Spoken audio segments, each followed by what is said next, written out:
नमस्कार दोस्तों, crease and education classes में आप सभी का स्वागत है। उम्मीद करते हैं सभी लोग स्वस्थ होंगे। आज की वीडियो में दोस्तों बात करेंगे उत्तराखंड प्रवक्ता भर्ती 2020 को लेकर आई नई अपडेट के बारे में।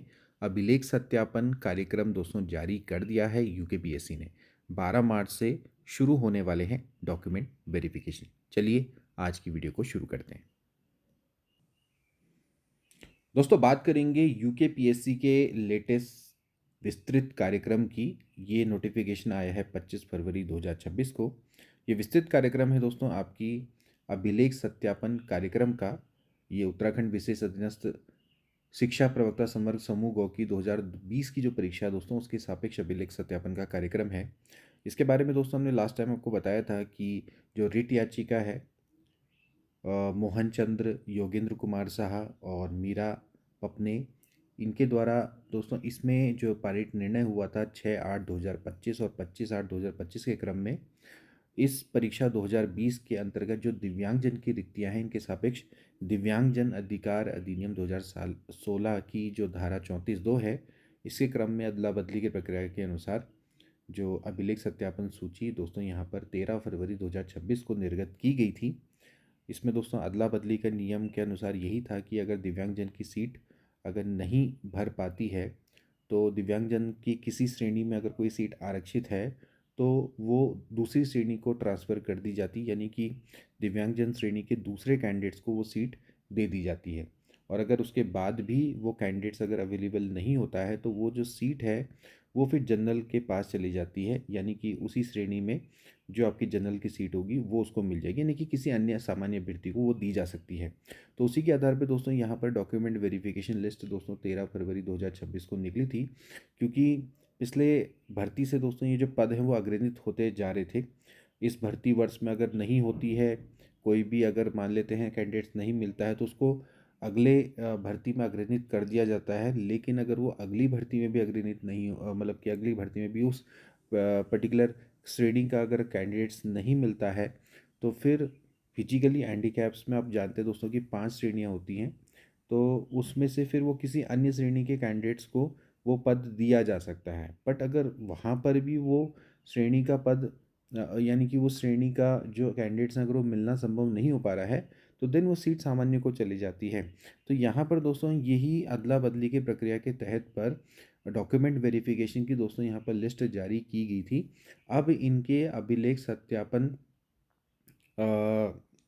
का जो कार्यक्रम है दोस्तों वो यहाँ पर जारी कर दिया गया है। ठीक है, मतलब इससे पहले आपकी सिलेक्शन लिस्ट जारी हुई थी, अब डॉक्यूमेंट वेरिफिकेशन होने वाला है 12 मार्च 2026 से 13 मार्च 2026 तक।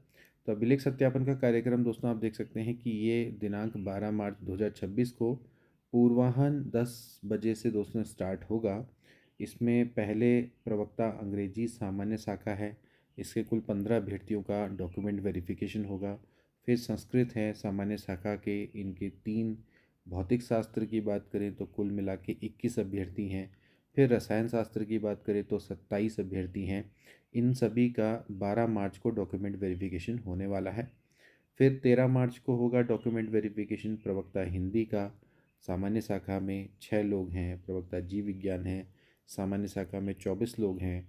अर्थशास्त्र है, यहाँ पर 6 लोग हैं। इतिहास है, 3 लोग हैं। भूगोल के भी हैं 12 लोग। समाजशास्त्र के भी 3 लोग हैं। फिर इसके बाद प्रवक्ता रसायन शास्त्र, यहाँ पर महिला शाखा आ जाती है।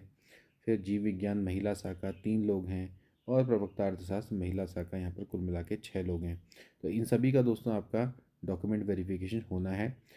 कोशिश ये करें कि आपने 9:30 बजे तक अनिवार्य रूप से परीक्षा भवन में दोस्तों आपने उपस्थित हो जाना है। उसके बाद शायद आपको एंट्री ना मिले, तो कोशिश ये करें कि 9:30 बजे तक आप परीक्षा भवन में दोस्तों वहाँ पर पहुँच जाए, यूकेपीएससी आप पहुँच जाए। इसके अलावा कुछ इम्पॉर्टेंट इंस्ट्रक्शन दोस्तों यहाँ पर दिए हुए हैं। अभिलेख सत्यापन सूची में सबल अभ्यर्थी हैं, उनको ऑनलाइन आवेदन को पत्र को डाउनलोड किए जाने के लिए यहाँ पर जो दिनांक 9 मार्च 2026 से एक लिंक खोला जाएगा। तो आप उक्त लिंक के माध्यम से जो आपने ऑनलाइन आवेदन पत्र उस समय पर भरा था उसको आप डाउनलोड कर सकते हैं।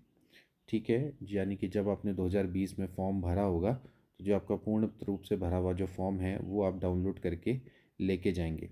इसके अलावा प्रश्नगत परीक्षा का अंतिम चयन परिणाम घोषित किए जाने से पूर्व अभिलेख सत्यापन सूची में स्थान पाने वाले अभ्यर्थियों का ऑनलाइन आवेदन पत्र में किए गए दावों के अनुसार कार्यालय में निर्धारित तिथि को अभ्यर्थी द्वारा ऑनलाइन आवेदन पत्र के स्व हस्ताक्षरित प्रिंट आउट चेकलिस्ट के संग अनिवार्य शैक्षिक अर्हता, अधिमान्य अर्हता, आरक्षण आदि से संबंधित समस्त प्रमाण पत्र अभिलेखों को स्व हस्ताक्षरित छाया प्रति का मूल अभिलेखों से सत्यापन उत्तराखंड लोक सेवा आयोग संधिरिक्षा मार्गदर्शिका 2019 के आलोक में किया जाएगा। कहने का मतलब ये है कि जो आपने फॉर्म में जो भी चीज़ें भरी थी उसके जो भी आपने डॉक्यूमेंट्स के बारे में वहाँ पर मेंशन किया था उन सभी डॉक्यूमेंट्स का आपका सत्यापन वहाँ पर किया जाएगा। उन सभी को आपने मूल रूप से वहाँ पर लेकर जाना होगा। इसके लिए आपको एक चेकलिस्ट दी हुई है, उस चेकलिस्ट को दोस्तों मैं आपको दिखा दूंगा। तो यहाँ पर आपने क्या क्या दोस्तों यहाँ पर लेकर जाना है, जितने भी अपने समस्त प्रमाण पत्र हैं, अभिलेख हैं, उनकी स्व प्रमाणित प्रतिलिपियाँ लेके जानी हैं। मूल रूप से भी प्रमाण पत्र लेके जाने होंगे, सबके 2-2 सेट आपने बना के जाने हैं। तो ऑनलाइन आवेदन पत्र पहले तो ये होना चाहिए। दूसरा आपका विस्तृत आवेदन पत्र होगा, प्रपत्र संख्या 2। फिर प्रमाणी पत्र पत्र होगा यानी कि प्रपत्र संख्या 3, और फिर देशना पत्र होगा जो कि आपका इंडेक्स कार्ड होता है, प्रपत्र संख्या 4। ये आपको लेकर दोस्तों वहाँ पर जाना है। इसके बाद देख लीजिए कि क्या क्या अनिवार्य रूप से आपने प्रस्तुत करने होंगे। हाई स्कूल का प्रमाण पत्र, अंक तालिका, इंटरमीडिएट प्रमाण पत्र, अंक तालिका, स्नातक उपाधि, अंक तालिका समस्त वर्षों की, समस्त सेमेस्टर की, स्नातकोत्तर उपाधि, अंक तालिका समस्त वर्षों, समस्त सेमेस्टर की, एलटी डिप्लोमा या शिक्षा शास्त्र में स्नातक की उपाधि यानी कि बीएड, वो लेकर जाना होगा। अधिमानी अर्हताओं से संबंधित जितने भी प्रमाण पत्र हैं अगर लागू होते हैं तो लेके जाने पड़ेंगे। आरक्षण और स्थायी निवास से संबंधित प्रमाण पत्र सबको सब लेकर जाने पड़ेंगे। इसके अलावा ध्यान रखना है कि जितना भी आपने विज्ञापन में उल्लिखित नोट समूहों के पदों पर भर्ती के लिए अन्य अनिवार्य अर्हता के संबंध में ऑनलाइन आवेदन पत्र में किए गए दावे के सापेक्ष अभिलेख प्रमाण पत्र यानी कि जो जो आपने ऑनलाइन दावे किए होंगे। अगर आप किसी केंद्र सरकार या राज्य सरकार के सरकारी कर्मचारी हैं तो फिर इसके बाद आपको एनओसी भी लेकर जानी होगी। और अगर आपके अभ्यर्थी का नाम पिता के नाम में अगर विभिन्न प्रमाण पत्रों में समरूपता या साम्यता ना हो यानी कि किसी में कुछ डिफरेंस है तो उक्त के संबंध में शपथ पत्र भी आपको मूल रूप में लेकर जाना होगा यानी कि एफिडेविट बनाकर लेकर जाना होगा। ज़्यादातर जो उत्तराखंड महिला हैं उनको प्रॉब्लम आती है इन सब चीज़ों में, तो उसके लिए आप एक एफिडेविट दोस्तों बना सकते हैं। ओके, इसके बाद यहाँ पर ध्यान रखें, ये इन्होंने इंपॉर्टेंट चीज़ क्या कही है कि माननीय आयोग अंक तालिकाओं को संबंधित परीक्षा के मूल प्रमाण पत्र अथवा डिग्री के स्थान पर मान्य नहीं समझते हैं।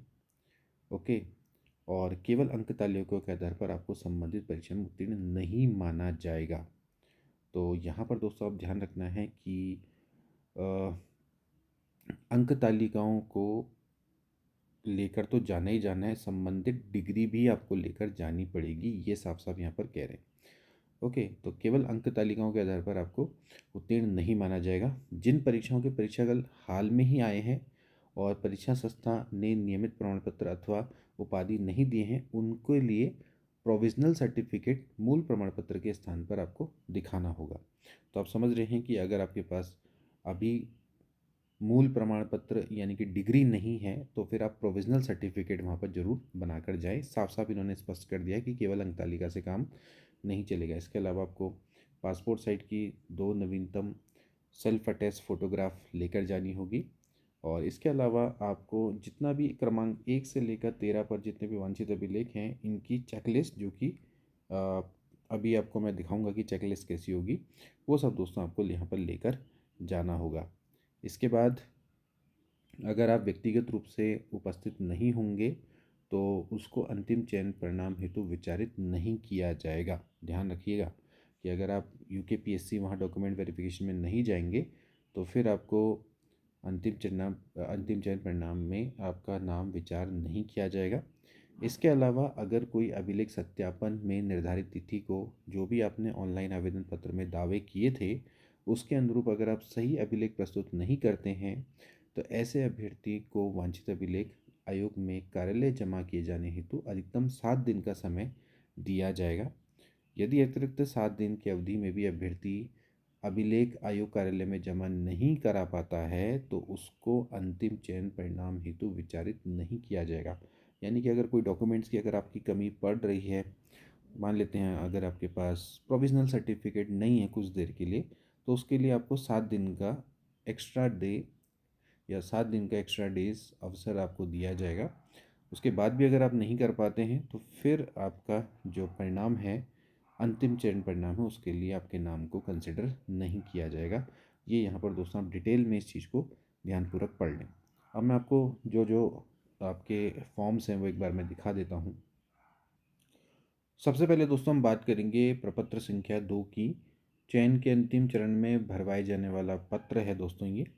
तो यहाँ पर आप देख लीजिए उत्तराखंड लोक सेवा के हरिद्वार आवेदन पत्र है दोस्तों, ये आपको डाउनलोड करना पड़ेगा और डाउनलोड करके इसको दोस्तों आपने भर के जाना पड़ेगा। आपका अनुक्रमांक, पद नाम, विज्ञापन संख्या, दिनांक, ओके, अभ्यर्थी का नाम हिंदी में, इसके अलावा जन्म तिथि, लिंग, ये सभी दोस्तों अभ्यर्थी के माता पिता का नाम, पत्र व्यवहार का पता, स्थायी पता, मोबाइल नंबर, ईमेल आईडी।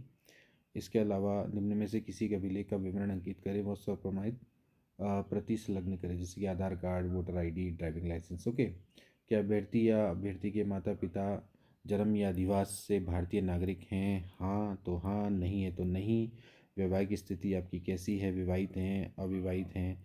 यहाँ पर अब आपको अपनी समस्त जो शैक्षिक अर्हताएँ हैं उनका विवरण दोस्तों आपने लिखना पड़ेगा। हाई स्कूल, इंटरमीडिएट, डिप्लोमा, स्नातक, परास्नातक या फिर कुछ अन्य। इसके अलावा अधिमानी अर्हताएँ कुछ हैं तो उसका उल्लेख यहाँ पर कर दीजिए। इसके अलावा अगर आपने कुछ इससे पहले अगर आप कहीं कुछ आपने सेवाएं दी हैं या वर्तमान में अगर आप कहीं सेवारत हैं, राजकीय कर्मचारियों की यहाँ पर बात चल रही है तो उसका विवरण यहाँ पर आप देंगे। इसके अलावा आपके अगेंस्ट में कुछ फौजदारी न्यायालय में कोई बात तो नहीं है या आपको कोई दंडित किया गया, उसके बारे में सूचना दे दीजिए। क्या लोक सेवा आयोग ने कभी आपको डिबार किया है और कभी सरकारी सेवा से आपको पदच्युत किया गया है, ठीक है, या अनिवार्य सेवानिवृत्ति दी गई, इसके बारे में आप कुछ बता दें, ठीक है। और इसके बाद अभ्यर्थन के संबंध में अगर आप कोई विशेष अर्हता या अनुभव देना चाहते हैं जो कि ऊपर स्तंभ में नहीं हो तो फिर यहाँ पर आप उसको नोट डाउन या फिर उसको लिख सकते हैं, ठीक है। इसके बाद आपकी लास्ट में हो जाएगी दोस्तों घोषणा, तो ये आपको वहाँ पर लेकर दोस्तों जाना पड़ेगा। फिर इसके बाद दोस्तों एक होता है प्रमाणीकरण प्रमाण पत्र, जिसको हम अटेस्टेशन फॉर्म बोलते हैं। ये हो गया प्रपत्र संख्या 3, इसको भी दोस्तों आपने भर के जाना होगा। सेम वही चीज़ें हैं और आप देख सकते हैं बहुत आसानी से दोस्तों आप इसको यहाँ पर भर सकते हैं। तो ये आपका प्रपत्र संख्या 3 है जिसको आपने भरना होगा। फिर इसके बाद दोस्तों एक होगा देशना प्रपत्र, जो कि हो गया प्रपत्र संख्या 4। इसको भी दोस्तों आपने भरना होगा। पदनाम यहाँ पर दोस्तों आप देख सकते हैं, ये सभी आपको दोस्तों वहाँ पर पूरे के पूरे भरने होंगे। सेम टू सेम है, कुछ ज़्यादा इसमें दिक्कत नहीं, इसमें भी आपको घोषणा करनी होगी। तो ये तो हो गए आपके 3 प्रपत्र।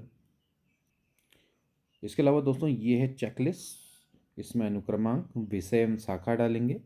जैसे आपका विषय मान लेते हैं फिजिक्स है, शाखा है सामान्य, तो ऐसे करके तो यहाँ पर अनुक्रमांक डाल देंगे अपना। तो ये दोस्तों आपका क्या है, चेकलिस्ट है, इसके अकॉर्डिंग ही दोस्तों आपने क्या करना है, अपने डॉक्यूमेंट्स को अरेंज करना है। जैसे कि ऑनलाइन आवेदन पत्र की प्रति संलग्न है अथवा नहीं, तो यस है तो यस, हाँ।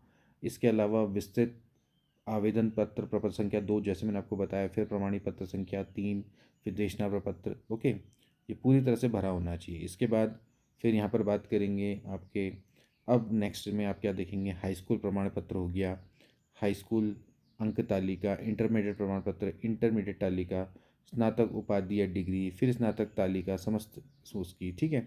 ऐसे ही करके आपको दोस्तों क्या होनी, चेकलिस्ट पूरी अरेंज करनी होगी। परास्नातक, परास्नातक की अंक तालिका, एलटी डिप्लोमा या प्रमाण पत्र। इसके अलावा देख लेंगे अगर ये नहीं है तो कोई बात नहीं, इसके बदले फिर ये आपके पास बीएड होगी, ठीक है।